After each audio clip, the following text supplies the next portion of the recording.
मित्रों जय सिया राम। मित्रों वो कभी भी आगाज नहीं कर सकते जिन्हें खौफ लगता है अंजाम से। तो याद रखिए आगाज तभी होगा किसी काम का जब कुल मिला के आपको अंजाम से खौफ नहीं रह जाएगा। और मिथुन राशि में आगाज हो चुका है, इसलिए खौफ की अब कोई बात ही नहीं रह गई।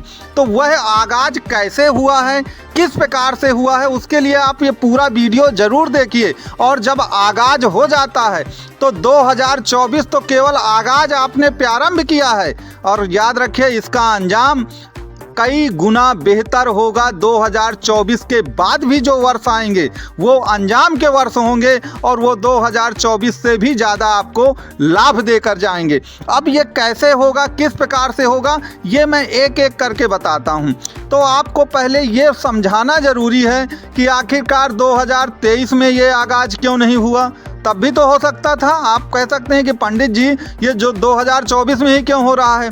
तो देखिए हमारी ताकत हमारे अपनों से है।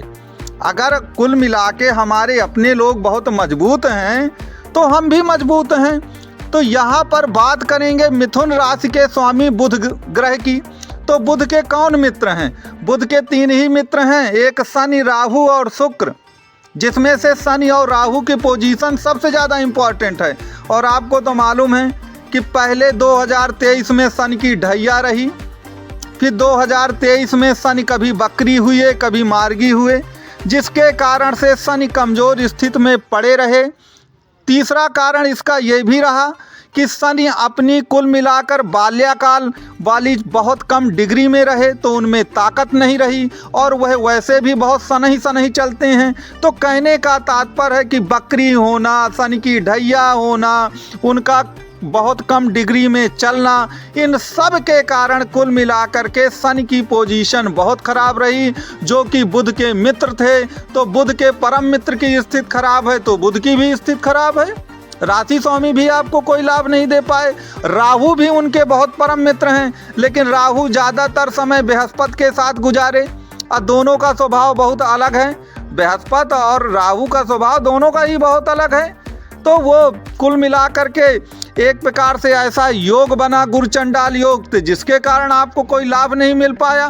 तो कहने का तात्पर्य यही था कि हमारी पहचान हमारे अपने लोगों से है, लेकिन जब हमारे अपने लोग ही कमज़ोर रहे तो हम भी कमज़ोर रहे। जब बुध महाराज कमज़ोर हैं तो कुल मिला के बुध की जो ताकत, असली ताकत है, वह राहु से, शनि से और शुक्र से आती है। जब ये सभी ग्रह कमज़ोर रहे तो राहु भी, आपके बुधदेव भी कमज़ोर रहे, और बुधदेव कमज़ोर रहे तो कुल मिलाकर आपका जो पुराना समय रहा वह बहुत ही खतरनाक रहा। लेकिन अब जा कर के सारे बंधन टूट चुके हैं। आप जिस चक्रव्यूह में फंस गए थे वह चक्रव्यूह पूरी तरह से ध्वस्त हो गया है। और वह चक्रव्यूह इसलिए भी ध्वस्त हो गया कुल मिलाकर के कि याद रखिए जब कोई चक्रव्यूह बनता है तो उसमें क्या होता है कुल मिला के। देखिए एक तो जो मिथुन राशि है एक द्विस्वभाव राशि है, और द्विस्वभाव राशि आप जानते हैं कि अगर चक्रव्यूह बहुत कंफर्टेबल जोन में रहने वाली राशि है, तो अगर कोई चक्रव्यूह हो जाता है, चक्रव्यूह जैसी बड़ी विपत्ति आ जाती है, तो क्या होता है कुल मिलाकर के फिर आदमी अंदर से टूटने लगता है। तो जब टूटने लगता है तो वह किसी चीज़ का आगाज भी करने वाला होता है तो अंजाम के भय से डर जाता है, तो वह आगाज करता भी नहीं है। और वैसे भी द्विस्वभाव का अर्थ तो आप जानते ही हैं कि द्वि का तो मतलब ही है द्वंद्व में फंस जाना, कंफ्यूज हो जाना, असमंजस में आ जाना, घबरा जाना, ये सब अर्थ ही होते हैं। इन्हीं सब कारणों से कुल मिलाकर कोई भी कार्य हो नहीं सका। आप शनि की 7.5 गुरु चंडाल योग, शनि का बकरी मार्गी होना बार बार, शनि की ढैया के कारण, इसके कारण से आप डिटरमाइन होकर, कंसंट्रेट होकर के किसी भी तरह की कोई काम नहीं कर पाए। तो गुरु और राहु की खराब स्थिति के कारण भी बुधदेव आपके लिए कुछ कर नहीं पाए। लेकिन अब परिस्थितियां पूरी तरह बदल गई हैं। अब शनिदेव जो हैं बहुत ही जल्दी 10 डिग्री के होने वाले हैं, अपनी युवावस्था में आने वाले हैं। तो वो तो ये मानिए कि ऐसा कि वो कहते हैं ना धीरे धीरे चलते हैं शनि, वो अब उड़ने लगेंगे। और जब वो उड़ने लगेंगे तो आपके जो काम बहुत धीरे धीरे मंद गति से हो रहे हैं या अटक जाते हैं, लटक जाते हैं, आप कहते हैं होते होते कोई काम हो ही नहीं रहा, याद रखिएगा वो काम इतने फटाफट होंगे, इतनी जल्दी होंगे कि आपको स्वयं विश्वास नहीं होगा, आपको स्वयं विश्वास नहीं होगा। और राहु देव जो हैं, राहु देव की पोजीशन तो इतनी बेटर हो गई है, वह मीन राशि में आ गए हैं और आपके दसम भाव पे आ गए हैं। आपका जो भी वो वैसे भी दसम भाव जॉब का, प्रोफेशन का, व्यापार का, नौकरी का इसी का होता है। और राहु का वहाँ पे आना, जितने आपके कोलीग हैं, जितने आपके प्रतिद्वंदी हैं, वो सब के सब वैसे ख़त्म हो जाएंगे। राहु दसम में आ गए हैं तो जितने आपके कोलीग हैं, जो भी आपके कुल मिलाकर विरोधी थे या कोई काम हो नहीं रहा था, लटक रहा था, तो राहु तो आप जानते हैं, वो तो राहु तो जादूगर हैं, मायावी हैं, वह तुरंत कोई काम कराते हैं। इफ एंड बट नहीं होता उसमें बहुत जल्दी कि वो सन की तरह मामला लटकता चला जाए। ये लटकाना अटकाना ये सब काम राहु देव का नहीं है, ये सब काम राहु देव नहीं करते। राहु देव को जो करना है वो डंके की चोट पे करते हैं। तो अब आपके लिए 2024 एक आगाज है, एक प्रारंभ है, और याद रखिए इसका अंजाम जो है वह सैकड़ों गुना बेहतर होगा।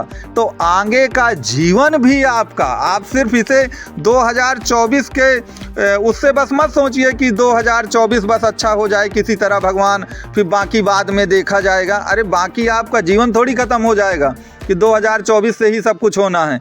आप 2024 का बस मत सोचिए, आप आगे के आने वाले कई वर्षों के बारे में सोचिए। और मैं फिर कहता हूँ कि यह आगाज है, जो अंजाम होगा वो इससे कई गुना बेहतर आपके जीवन में होगा। तो जो भी मिथुन राशि के लोग हैं उनके लिए कुल मिलाकर के जीवन का जो सबसे सुनहरा समय है उसका आगाज हो चुका है, उसका आगाज जो है वह पूरी तरह से हो चुका है। इस पर आपको पूरी तरह विश्वास करना चाहिए। तो ये एक मणिकांचन समय है आपके लिए। मणिकांचन का अर्थ वही है कि जीवन का जो एक सबसे अच्छा समय है वह आपके लिए जीवन में आया है। तो आपका मिथुन राशि के हों, चाहे आप मिथुन लग्न के हों, या आपकी नाम राशि मिथुन हो, ये सब पर अप्लाई होगा।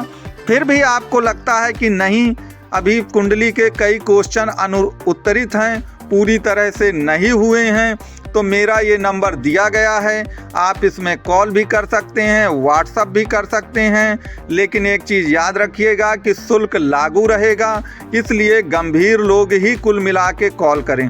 आपको वीडियो कैसा लगा आप कमेंट बॉक्स में ज़रूर लिखें, और वीडियो अच्छा लगा हो तो वीडियो को लाइक शेयर सब्सक्राइब करना बिल्कुल मत भूलिए 2024 में।